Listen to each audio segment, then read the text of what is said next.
Jane Miller is working on that story. She joins us live from the newsroom. Jane?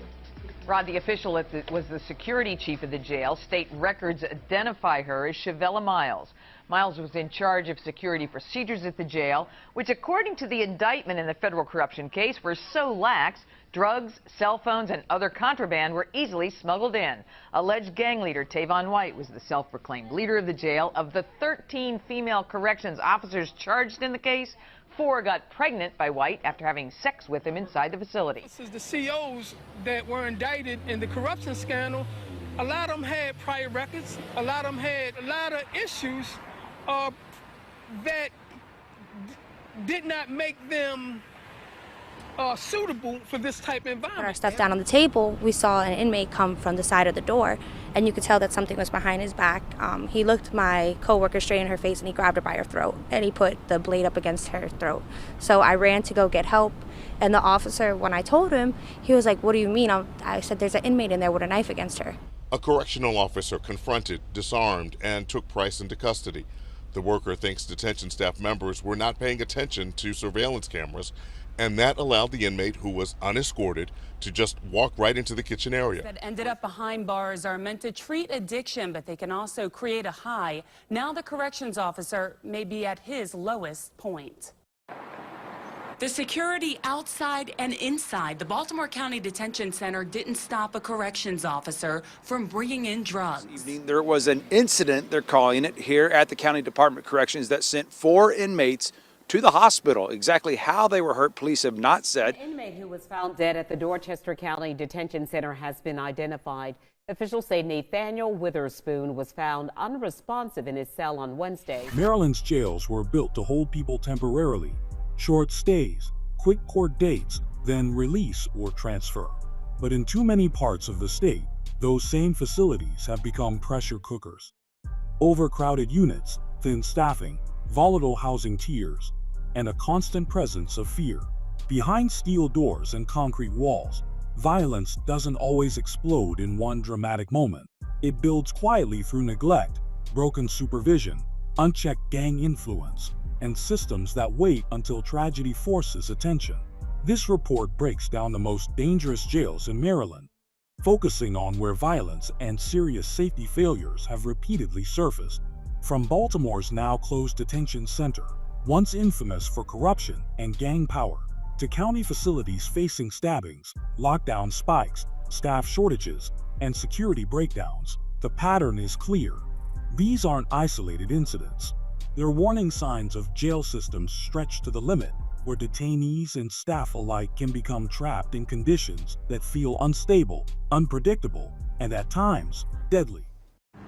He spent more than 3 years behind bars at the Baltimore City Detention Center, and gang leader Tavon White made it clear that the big house was his house. In his opening statement, a federal prosecutor quoted White from an intercepted cell phone call back in January of last year when he said, quote, "This is my jail. You understand that? I'm dead serious. I make every final call in the jail." In what Assistant U.S. Attorney Robert Harding characterized as an upside-down world where inmates ran the jail, a pair of prisoners, along with 5 guards and a worker from the facility's kitchen, now face conspiracy charges involving racketeering, drug dealing, and money laundering. But attorneys for the accused told the jury that the government has built the bulk of its case against them around people who have accepted deals to avoid jail time. White, for example, who already agreed to serve 20 years on state charges in return for his guilty plea, will only get 12 years on the federal charges in exchange for his testimony in this trial. And that's a concurrent sentence, which won't add a single day to the time he's already facing behind bars. Defense attorneys say the same egomaniac who took over the jail, ran the gang, and fathered 4 children with female guards can be expected to lie about their clients if it's in his best interest. Rod, the official was the security chief of the jail. State records identify her as Shavella Miles. Miles was in charge of security procedures at the jail, which, according to the indictment in the federal corruption case, were so lax, drugs, cell phones, and other contraband were easily smuggled in. Alleged gang leader Tavon White was the self-proclaimed leader of the jail. Of the 13 female corrections officers charged in the case, 4 got pregnant by White after having sex with him inside the facility. Prison officials won't comment on the personnel move. It comes 2 weeks after the corruption case broke. Miles is the first jail official to go in the wake of the corruption case. White had already testified that he was the commander at the Baltimore City Detention Center and was in charge of a smuggling operation run by the Black Guerrilla Family that brought in cell phones, tobacco, marijuana, and prescription drugs. White said he accepted the plea deal with the feds because my lawyer came to me and asked if I was willing to speak to them, and I said yes. When asked how long it took to decide, White said, "It took me maybe a minute." Focusing on having correctional officers smuggle contraband, White called them a means to an end, saying they did their job. Now 28 years old, Daquan Wallace sits in his wheelchair at the Maryland State House Wednesday, paralyzed with only limited use of his left hand. Injuries he got from an attack at the Baltimore City Detention Center, his attorney says, for not joining the Black Guerrilla Family. He refused to join a gang, the Black Guerrilla Family gang. Attorney Larry Greenberg alleges correctional officers conspired with the gang to set up the attack, leaving Wallace alone and unprotected in an unlocked cell. The cell door was opened up. 2 gang members came in. They beat him, left him for dead. Had smashed his head up against the wall. Maryland's Board of Public Works Wednesday approved a $7 million settlement for Wallace and his family, money coming out of the general fund to the frustration of the state's treasurer. Yeah, we need this money, but instead we're paying it out for improper, unacceptable behavior. Is that? Ralph Johnson's book details gang wars in the early 2000s between the Bloods gang and a gang that was new to Baltimore, the Black Guerrilla Family, or BGF. So much blood, so much gore came out of this back gate that it was just incredible. Eventually, the BGF took control of the jail itself, with gang leader Tavon White in charge of an operation that involved tens of thousands of dollars in smuggled drugs, tobacco, and other goods. The state prison system called in federal authorities to investigate. That led to convictions of more than 40 inmates and correctional officers. This is the Baltimore City Detention Center, filled with, on any given day, more than 2,500 men awaiting trial on criminal charges. They live 2 to a cell, 5 by 10 rooms with a bunk bed, a metal toilet, and not much else. The FBI found earlier this year that the BCDC had been taken over by the Black Guerrilla Family street gang, and they are still here. That's the major gang that comes in. So they're still coming through all the time. You can't preclude that. Also, these are the so-called working men in the green jumpsuits. In April, the FBI found that 90% of them were Black Guerrilla Family members, able to move freely around the jail, delivering contraband. Now the working men are screened with the help of city police, and then there are the correctional officers. Through April, it was easy for corrupt officers to bring drugs or cell phones through security. Baltimore City Detention Center was once considered one of the most notorious jails in the country. And in 2021, it was officially shut down after years of scandal, violence, and deep-rooted corruption. One case that captured the jail's reputation unfolded in 2014, when detainee Daquan Wallace reportedly refused pressure to join the Black Guerrilla Family and was later attacked by other inmates, leaving him with catastrophic injuries and permanent paralysis.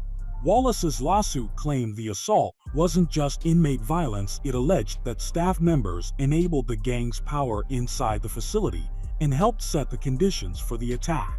A jury initially awarded Wallace $25 million in damages, though that amount was later reduced.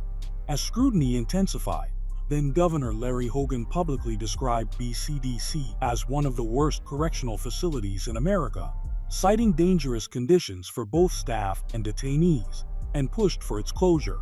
Over time, dozens of officers tied to the facility faced indictments connected to corruption, violence, and criminal activity involving inmates, highlighting a system where supervision failed and misconduct became normalized. Even after the jail closed, the fallout didn't disappear. Parts of its population and functions shifted to newer facilities. But BCDC's history continues to be referenced as a defining example of how a jail can deteriorate into a place where violence and corruption thrive.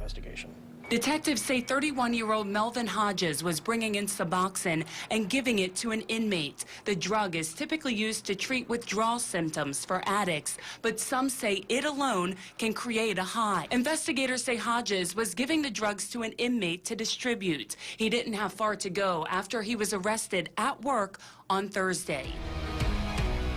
But we are going to get started with breaking news tonight. Baltimore County police are looking for an escaped prisoner in Towson right now. Investigators say that Kyle Rogowski broke out of the Baltimore County Detention Center after assaulting a correctional officer and then scaling a fence. The Baltimore County Jail, a facility that houses adults and juvenile offenders charged as an adult. It shouldn't be a process that adults go through, let alone a child. In Maryland, by law, children as young as 14 who are charged with certain crimes are automatically charged as an adult and are first sent to adult detention. Serene Holmes' son spent about 40 days in the Baltimore County Jail in 2019 when he was 17 years old. She says it's no place for a child. He was on a phone call with me, and he said, if I have to stay here, I'm not going to be able to do this, and I'm not going to be able to make it home. After that call, Holmes says her son was placed on suicide watch. Baltimore County's main detention center in Towson has also faced recurring criticism over violence, overcrowding, and deteriorating living conditions. In 2022, community activists and advocates described troubling scenes inside the facility. Reports of moldy showers, rats, and cells packed with as many as 3 people. Conditions they argued reflected serious neglect and an overcrowding problem that had been allowed to worsen. That same summer, the jail drew renewed attention after 29-year-old Tyrone Moss was severely assaulted by multiple inmates and hospitalized. His family said they did not learn about the attack from jail officials, but instead heard about it from another incarcerated person, an accusation that fueled outrage and raised concerns about transparency and accountability when serious injuries happen inside the facility. In response, Baltimore County's Department of Corrections opened an internal review, and law enforcement initiated a criminal investigation. But the incident didn't exist in isolation. Advocates pointed to frequent lockdowns and chronic staffing shortages as part of the same unsafe cycle. One 2022 report suggested roughly 1/3 of officer positions were vacant, a gap that can reduce supervision on housing tiers and force the jail to rely more heavily on lockdowns to maintain control conditions that critics say increase tension and can make violence more likely. Prince George's County Police confirm that around 6:30 this evening, there was an incident, they're calling it, here at the County Department of Corrections that sent 4 inmates to the hospital. Exactly how they were hurt, police have not said. Hi there. The general rule here is that you're innocent until proven guilty. That means that holding people in jail before they have been convicted of a crime is supposed to be rare. In fact, you're really only supposed to be held before trial if you're a flight risk or if you pose a danger to the community. But a group of current and former inmates say that that general rule is getting broken time and again in Prince George's County.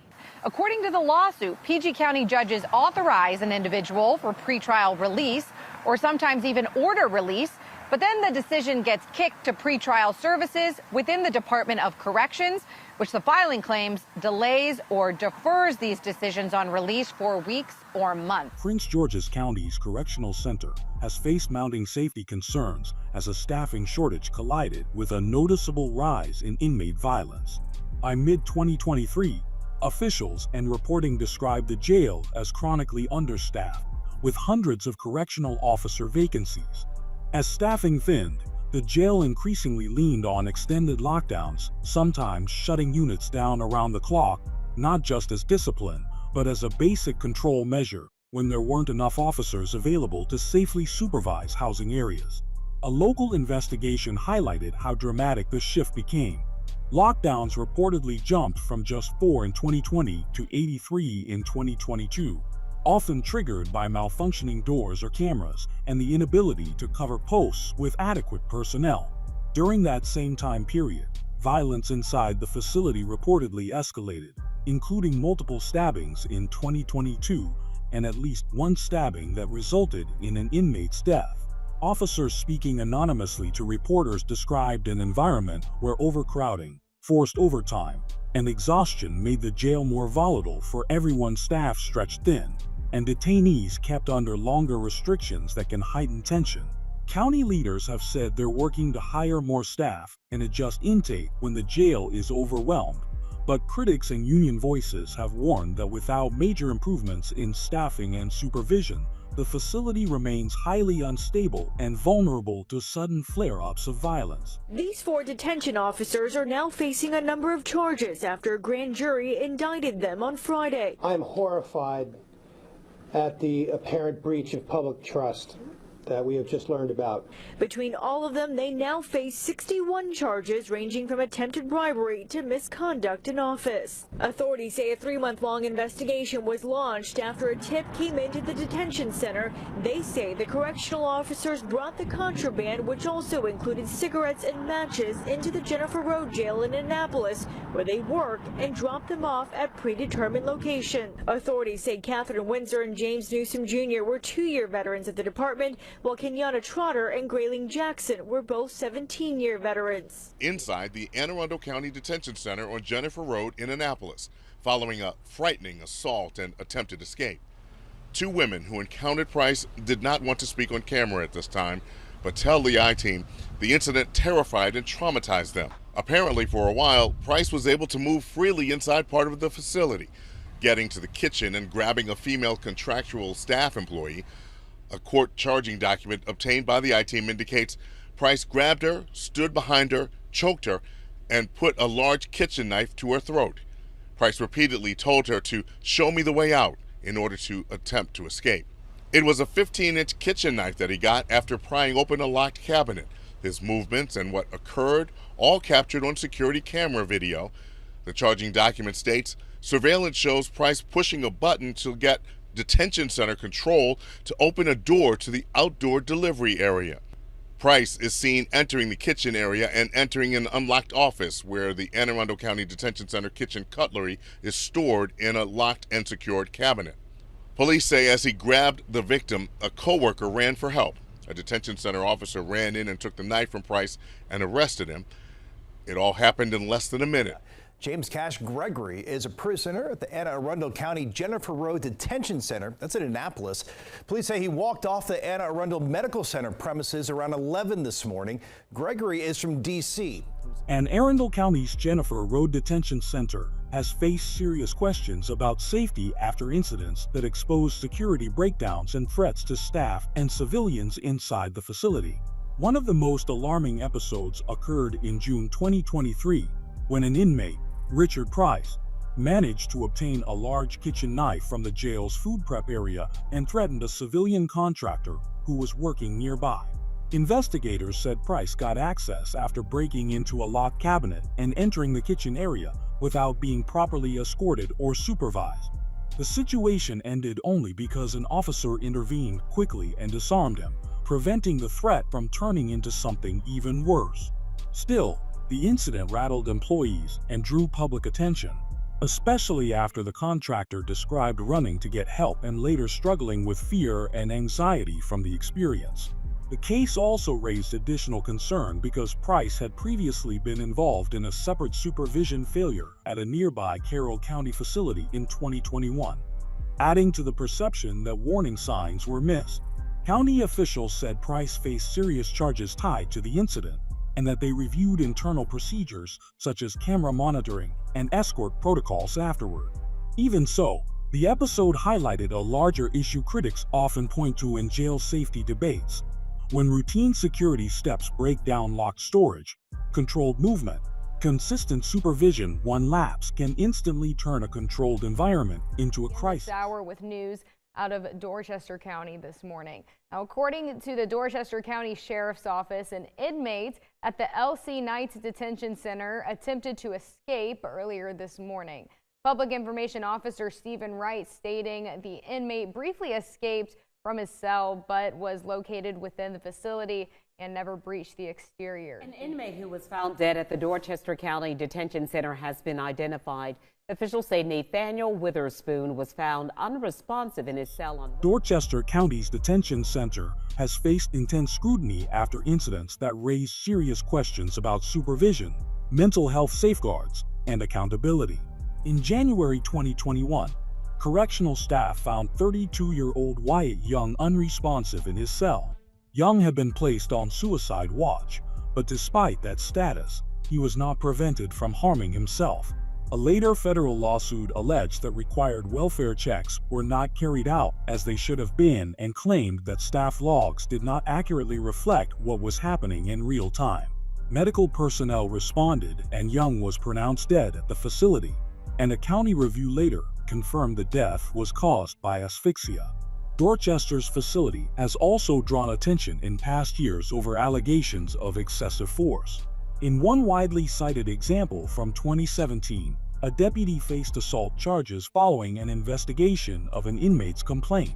Together, these incidents have fueled calls from advocates and watchdogs for stronger mental health protections, more consistent oversight, and stricter accountability, especially in a smaller, rural jail where outside scrutiny can be limited until a crisis forces it into public view. I'm Denise Koch. The Frederick County Sheriff's Office is investigating the death of an inmate at the Frederick County Adult Detention Center on Monday.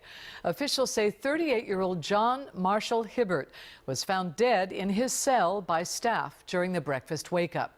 An autopsy will determine his official cause of death. Maryland's jail problems aren't limited to big city systems. Even smaller facilities have shown how a single lapse in supervision can turn into a major public safety incident. In 2020, a 51-year-old detainee in Frederick County, William Smith, pulled off a bold escape while awaiting trial on an assault charge.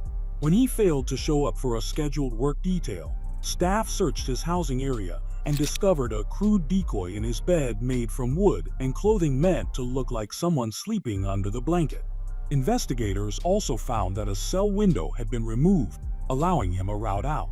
Surveillance footage later captured Smith walking away from the detention center around, suggesting he had enough time and freedom of movement to leave without immediately triggering an alarm response. He was caught about 2 days later in West Virginia, but the escape raised uncomfortable questions about how long he had been missing, how thoroughly cell checks were being performed, and what physical security flaws existed inside the facility, especially around windows and housing unit oversight. Afterward, authorities reviewed their procedures, but the incident became a clear warning. Even a county jail that isn't widely known for violence can still be dangerously vulnerable when routine safeguards, secure infrastructure, consistent head counts, and proper supervision start to slip. Taken together, these facilities tell one story in different locations. When understaffing becomes normal, when overcrowding is treated as routine, and when accountability is weak, jails don't just become harsh, they become dangerous. The cases highlighted here show how quickly things can spiral.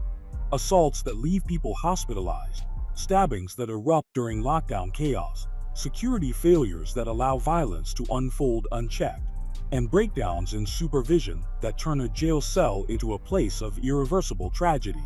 Maryland has already seen what happens when a system collapses under its own weight. Baltimore City Detention Center became so damaged by corruption and violence that closure was the only option. The question now is whether the rest of the state waits for more disasters before acting. Because the real measure of a jail isn't how tough it looks from the outside, it's whether basic safety, medical care, oversight, and human dignity are protected on the inside. Until those standards are enforced consistently across Maryland's local lockups, the same cycle will continue. Warnings ignored, crises normalized, and lives changed forever behind doors the public rarely gets to see.